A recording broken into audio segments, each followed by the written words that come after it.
At this point, I do not see Frank Murphy in my rear view mirror.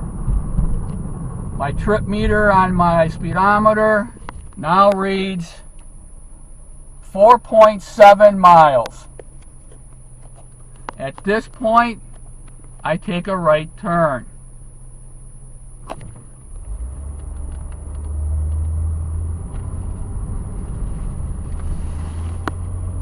I am now on my way home again. I'm not too concerned about Frank Murphy because I don't see him in my rear view mirror. I just continue driving home. This road should look familiar. This is the one that I was on before. I'm basically just went around the block. It's just a country block, as you can tell. As I'm driving back home, I'm only concerned about my car. It's not running very well. Again, I'm approximately driving at about 40 miles an hour. It's not running well. I'm just trying to get home. At approximately this time here, I look in my rear view mirror and I see Frank Murphy's truck probably about a quarter of a mile behind me. And he's coming on quick. My car's still running rough. At this point, I grab my handgun and I grab my knife. I know if he continues to attack me, I have no choice but to defend myself. As I'm coming up to this next corner, I know it's a sharp 90-degree turn. This is the middle of the winter. The road conditions are icy and slippery, and it's 30 below out. These country roads are not that well taken care of in the middle of the winter. Even in the middle of summertime, you have to slow down to take these corners.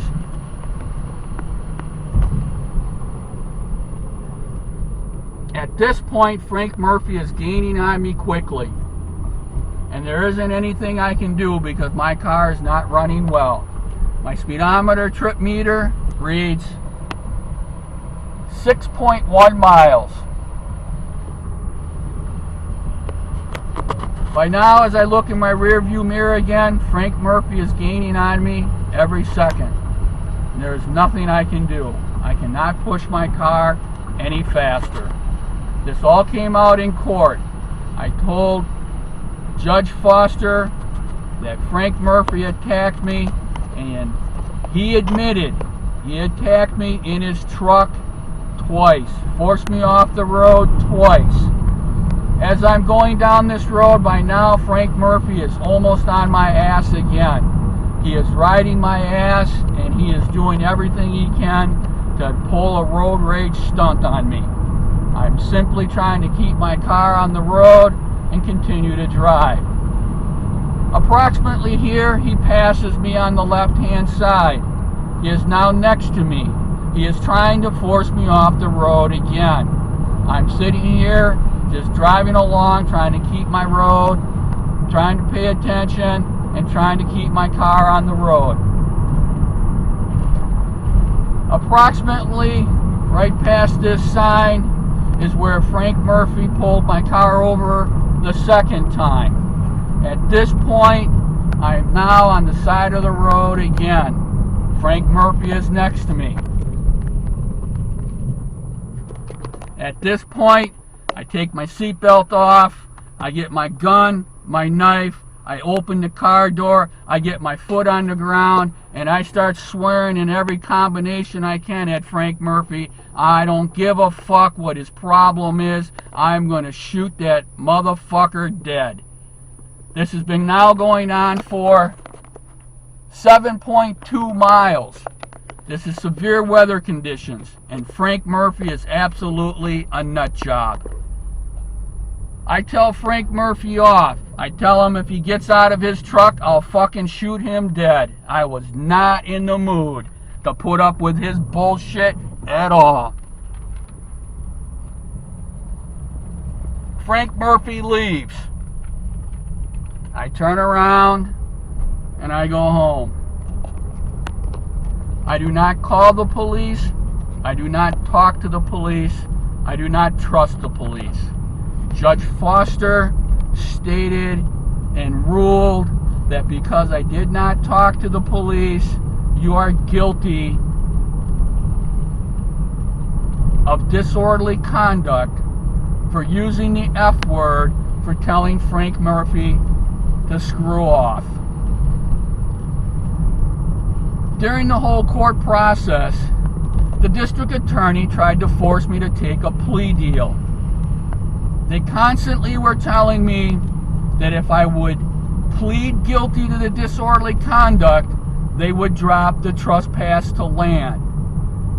The first second that court is in session with Judge Foster, the district attorney drops the trespass to land.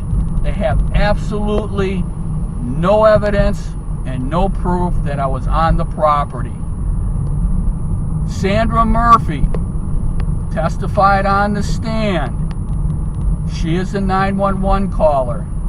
She called on February 10th and February 11th. The Waukesha District Attorney and the Sheriff's Department deleted the 911 calls and never produced the 911 calls. I had to wait until Sandra Murphy was on the stand to ask her what did she say.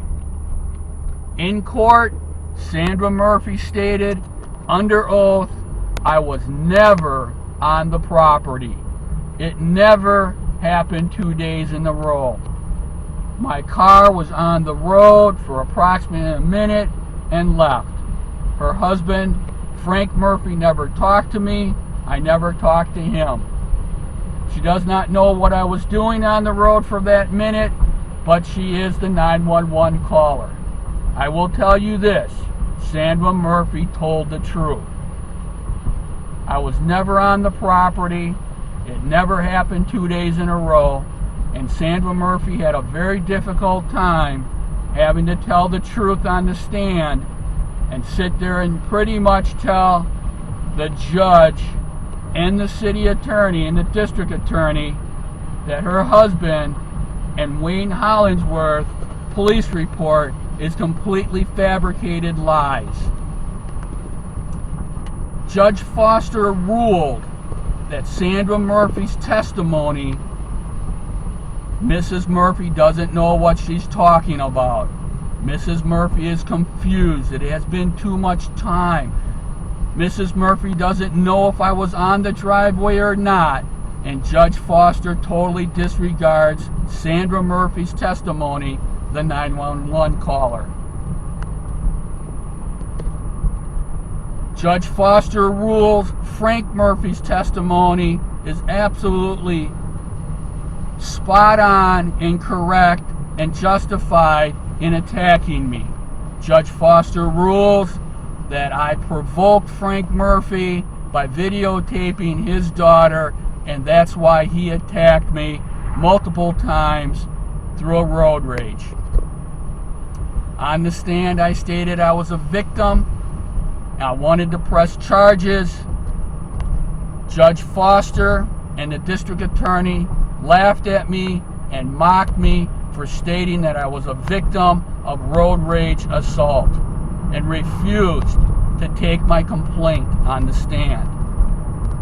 Following the court trial, I went back to Waukesha Sheriff's Department and had a conversation with Captain Charles Wood and Lieutenant Beal and tried to file my complaint again against Frank Murphy.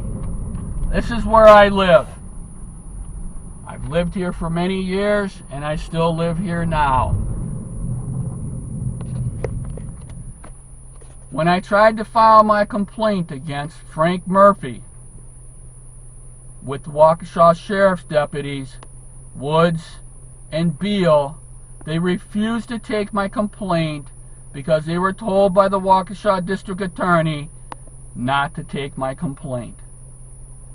This is the second time in a 1-week period that Waukesha Law Enforcement has tried to set me up and frame me for some sort of child pornography. This is a video of the recreation of Frank Murphy's road rage assault, of exactly how many miles it went on, the path that I took. In court, I provided a detailed map outlining this path and how many miles it went on. Frank Murphy openly admitted it went on for several miles and that he had forced my car off the road twice.